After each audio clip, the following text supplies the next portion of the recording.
Hello, everyone. Welcome to our session today. It's a pleasure to have you here again. And today, the topic of our life, the topic of our podcast, of our conversation is on your words, on your vocabulary, from passive to active. What can you do to actually bring all your passive vocabulary into action and start taking ownership of the words that you know? But do you really know them? Let's dive in and discuss the subject right now. So, first of all, why this happens? Why do you read so well? Why do you understand so well what you're listening, but you cannot bring those words into your active vocabulary? Why is it that you understand what you read, but you cannot produce such words? Why do you feel that oh, teacher, when I read, I understand everything. When I listen, I sort of understand a lot. But when I have to speak, the words don't come out. Why does this happen? And this happens for one very simple reason, which is not that simple after all. But we do have basically two different kinds of vocabulary. We do have what we call the passive vocabulary and the active vocabulary. Passive vocabulary. Hi, Carol. Hi, Pri. The passive vocabulary is everything you have already had contact with. So words you have already seen, in texts you have read, in movies that you have watched, words you have already come across throughout your speaking life, throughout your English speaking life. And these words, when you see them, you say, they look familiar. They sound familiar. I think I've seen this word already. But you never get the chance or you never actually get to use them in your active vocabulary for many different reasons. Sometimes because you don't know how to use them, you don't know how to fit them into your real life communication, or because they simply don't come up when you are speaking, when you are interacting in English. These words, they don't come up naturally. Only later, and maybe even if you try to remember, you say, I could have used that word. But when the opportunity has already gone, these words are in your passive vocabulary. So when you see them, you recognize, you say, they look familiar, but they don't come naturally into your speaking. And why does that happen? Because our brain needs to make an extra effort to bring these words into your communication, right? And they are there, they are stored, they're stored in your passive vocabulary box. So imagine you have two different boxes in your brain. One that is your active vocabulary. These active vocabulary words, they are easy to find. Think about your vocabulary like the clothes you have in your wardrobe. So you have a lot of different options. And I'm thinking about my own wardrobe right here. You have a lot of different options, but chances are you always wear the same clothes. Tell me if this happens to you. Like you end up always wearing the same jacket, always wearing the same pair of shoes. Even though you have many different options, you always go for the ones that are easier to reach. And they are usually in front of all the other pieces, right? For example, I have a denim jacket that I love, and it's always there, easy for me to reach because when I'm going to teach or when I'm going to leave home, I just reach and grab it, reach and grab it. It's easier, it's practical. And you end up always using the same thing.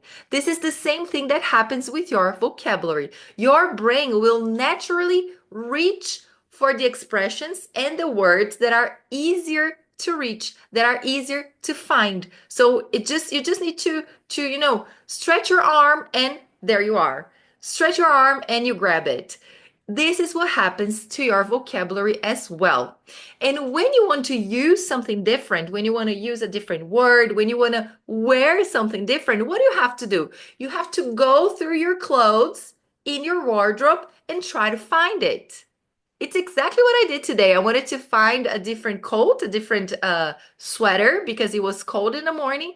And it was back in my wardrobe, back deep in my wardrobe. So I had to get my flashlight, use it to light up my wardrobe until I found it. So it took me some trouble. It gave me some work to find what I wanted. And your brain is normally and generally gonna go to what's easier, to what requires less energy. And this is what? Your active vocabulary. The words you use on a daily basis, the words you use more constantly, be them verbs, phrasal verbs, conjunctions, linking words, whatever it is, your brain's gonna reach for what's easier, for what's faster, for what requires less energy. So we have already discussed here what is passive and active vocabulary. Now let's talk a little bit about the difference between input and output. So, and it's exactly what we discussed, right? Input is everything you consume in English, be it by reading, by listening, by interacting with other people. Everything you receive is input, and everything you produce is output. So basically, your active vocabulary is in your output, not in your input. There is a huge difference, right, in terms of the amount of words you can recognize and the amount of words you can produce. This is the biggest difference between what we said, active and passive vocabulary. And why is it that you cannot just remember the words you see? Again, that goes for a very simple reason because your brain doesn't recall or doesn't retain everything you see. That would be humanly impossible, right? For your brain to capture and actually remember everything you see and everything you hear. It doesn't have enough space for that, let's put it this way, right? Your HD doesn't have enough storage for all of that. So what does your brain memorize? Your brain memorizes the things you have more contact with. Think about it as people you know. For example, you see someone on the street, you have no relation to that person, you have never talked to that person, you have never interacted with that person. Chances are you won't even notice the person. But if you meet this person once and you have a short interaction with them, maybe when you see this person again, you say, this person looks familiar, but I don't remember exactly where we met. However, if it's a person you have a strong connection, you have already talked to her at length, or him, you have already talked to them at length. You have already discussed different subjects. This person has already helped you, or you have helped this person. You will soon remember. You see the person say, I know. It's ta-na-na from ta-na-na. So you make a relation. It's the same that happens with words. The stronger the relation you have with the word, the more you're going to memorize them. The idea here, when you are trying to learn a new word or when you're trying to learn new vocabulary, the idea is that you try to engage your brain in different forms, in different activities, in different ways with this word. So try to play with this word in different ways. For example, try to make an emotional connection.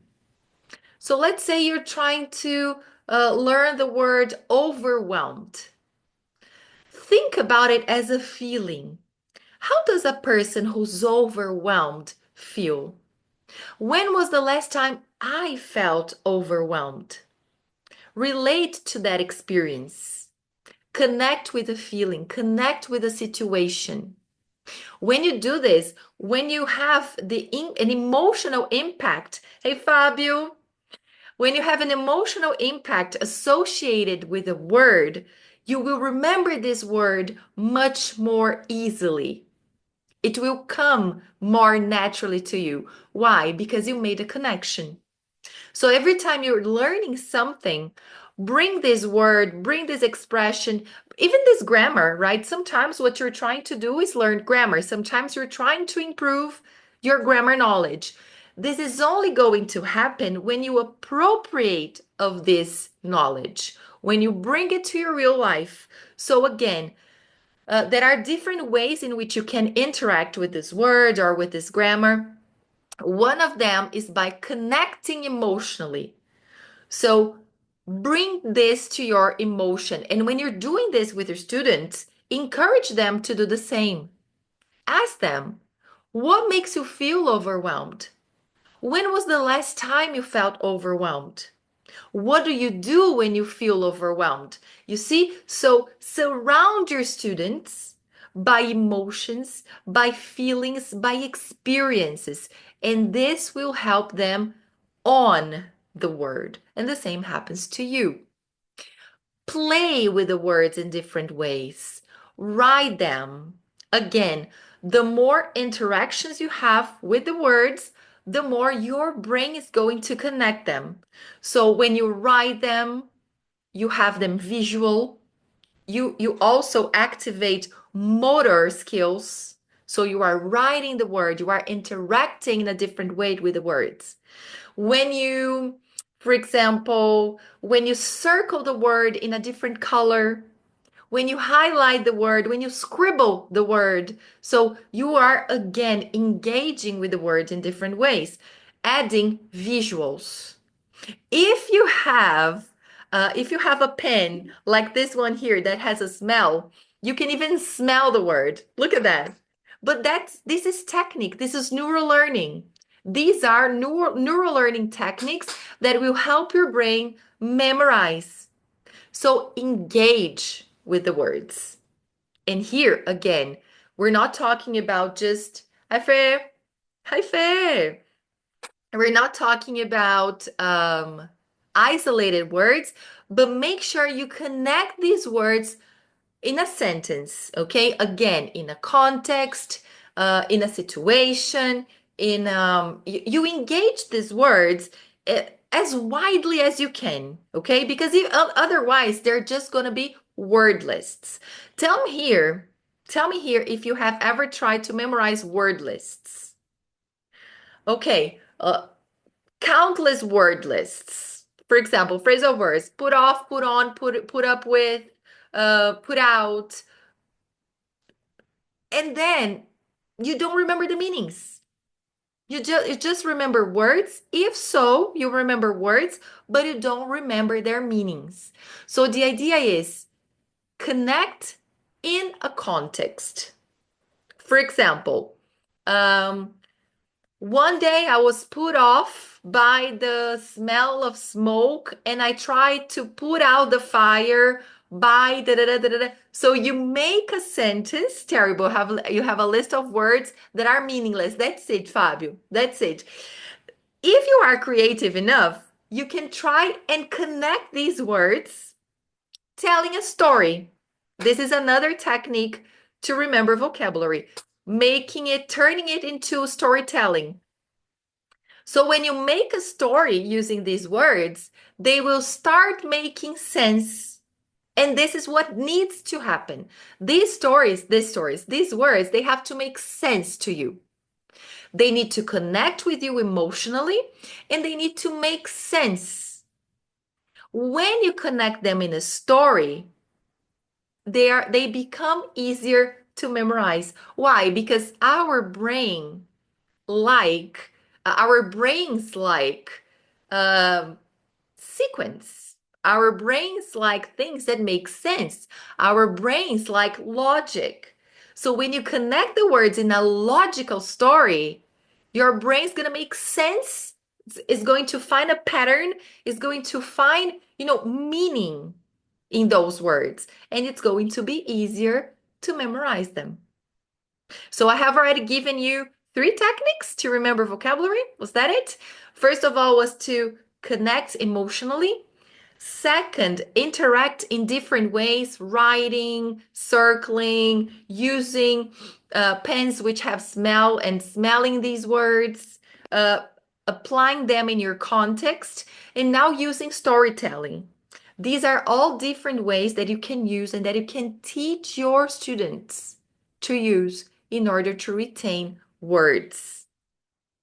Make sure they are related to your personal experience. That's why talking about Jane's and Joe's is not so relevant. That's right. That's why just having, like random stories about random people is not so impactful for students learning. That's why bringing their photographs, personalizing classes with their own stories, with the places they have visited, with the things that they like, this is much more effective than just using general things. Fabio said, I tend to do this with my students, connecting a set of new words into one single sentence so they can see them in use. That's it, Fabio. And you know what's even better? Ask them to do this connection. You give them the words and you say, okay, so now I want you to use these words. And because I work with more advanced students, so intermediate and advanced students, I don't ask them to write a sentence. I ask them to write a paragraph. I ask them to write a short story. So write a short story using these words, because then this is more likely to stick to their to stick in their heads. This is more likely to stick in their brains. So we have already discussed emotional attachment. We have already discussed storytelling. Now let's talk about spaced repetition. When should you have a second look at the words and a third look at the words and a fourth look at the words? The thing is, when you revisit these words, you are more likely to retain them either. So let's say you have just learned a set of expressions today. You should come back tomorrow. You don't have to study all of them all over again, but let's say you wrote a story using these words. Go back and read the story. One day later, retell the story in your head one day later. And then 3 days later, you come back and you retrieve this story that you have written. And then 14 days later, this is what we call spaced repetition. It should be done one day after the input, 3 days after the input, 1 week after the input, 14 days after the input, or 2 weeks after the input, 30 days after the input, and then 2 months after the input. But you have to come back and revisit this content. So you make sure it's always there in your brain. Remember the example I just gave you about the wardrobe? It's like switching the pieces in your wardrobe frequently, stirring it constantly so you know what's there. Like when you're drinking some juice, and the juice sediments, the heavier parts go to the bottom of the glass, and you have to stir it. So stirring it makes sure that what you want to use is always on top and is always easy for your brain to retrieve. Make sure you use this technique again, not only with your own language, but also with your students. Make sure that the words you studied today, you're going to bring again 1 month later in a different text, maybe in a listening piece. But make sure you revisit this content often so that the brain starts to or learns that those words or those expressions or that content is relevant, is important, must be kept. Otherwise, it will be forgotten, right? And we know that. We know that. Like, for example, who remembers? My son just told me yesterday. He said, "Mom, I will need to memorize formula de Bhaskara for my math test." And of course, I memorized this formula when I was young, when I was at school. But now I have no idea what it is about, which means I never used it again. Probably when I see it, I will say, oh, yes, I remember I used to know this, but I had completely forgotten. That's it. It's not relevant for my brain anymore, so it's gone. Yes. If I had kept revisiting and using hi Fabi, then I would probably remember it yet. Since I don't, I just don't remember at all. So I will tell you what I do when I learn a new word and I want to memorize this word. I do as I told you. I try to make a connection. I try to use it. I try to write about it. I write a sentence. I think about a situation when I felt like this or that, when I needed to, when that word would fit, I try to do that. And another thing, another very powerful tool we have in our hands is to actively and deliberately trying to use this word. And we can do it by teaching it to our students. Teaching is a very powerful tool. So if you learn a new word and you think that word is relevant and is interesting, teach it to your student in context, of course, right? But you can even say, you know what, I learned a very interesting word this week that fits the situation we're discussing. And then you can teach them. This will also help your brain retain the word. But let's say, Deb, I teach only basic students and I've been learning advanced words. How can I do that? Then in this case, you can even post it on Instagram. Why not? Yes? Like, hey, guess what this word that I've been learning means, miss. Guess what this word means? In a story, in a quiz, you can get to post it too, because that will also help your brain retain these words. Again, engaging with the words in different ways. Be them phrasal verbs, be them idiomatic expressions, but make sure you deliberately try to use them. They're not going to happen if you just see the words and you just let them go. You don't actually make the effort to use them. They're not going to stick. So the idea is when you see a word, you have to make a choice. And this is step number one. Because again, you won't be able to remember, to memorize, and to use every single word you see. And that's not only because of brain power, but also because of appropriacy, right? Some language is mostly used for writing. Some sort of expressions we don't use when we're speaking. We only use them when we're writing. So you have to deliberately understand, when am I going to use this or that word or expression or idiom? Is it suitable for the situation? Do I need to be practicing a writing text? Hi Gee, how's everything? Miss you. How does it apply? You know, how can it be used? How appropriate is it for what I want? Do I need to practice it by writing, or can I use it in my spoken interactions?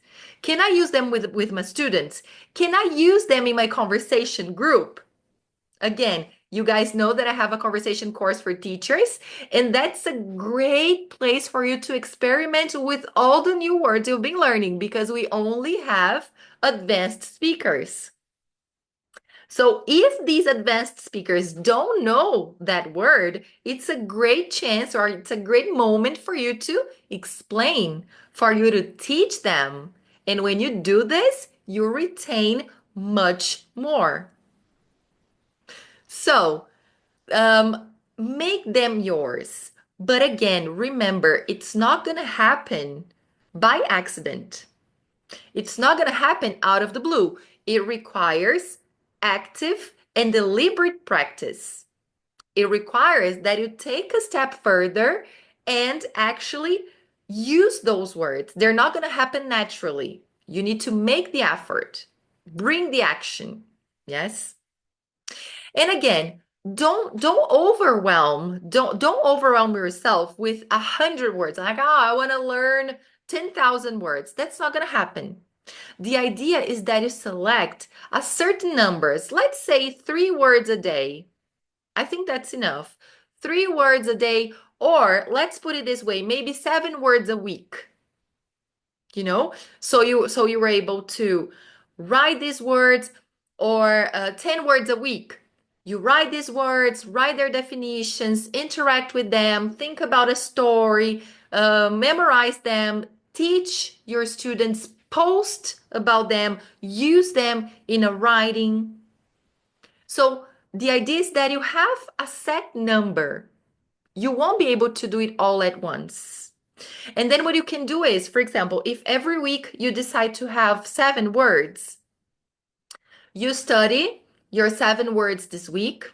Then next week you will have a look at the 7 words you learned plus the other 7. So you go scaffolding, you go playing Lego and your building is growing taller, right? Your building grows taller and taller as you add different pieces. But remember to interact with them and to connect them, right? Because let's say a word you learned or you decided to study this week connects with one that you studied that you will study next week. Why not connect them? Because then you start building bigger boxes. You start building bigger blocks. You start working on chunks. You start working on ideas that can interact together. And then your brain will start making connection, and these connections will be easier to memorize. This is how you can expand your vocabulary. Another great way to expand your vocabulary is by learning opposites. So let's say I learned build, the word build. What is the opposite? Tear down, blow up. So you start learning opposites. Or, for example, let's go very simple here. Happy. What's the opposite? Unhappy. Happiness. So you build from out of one word, you start building many other words. So you multiply your vocabulary by doing these things.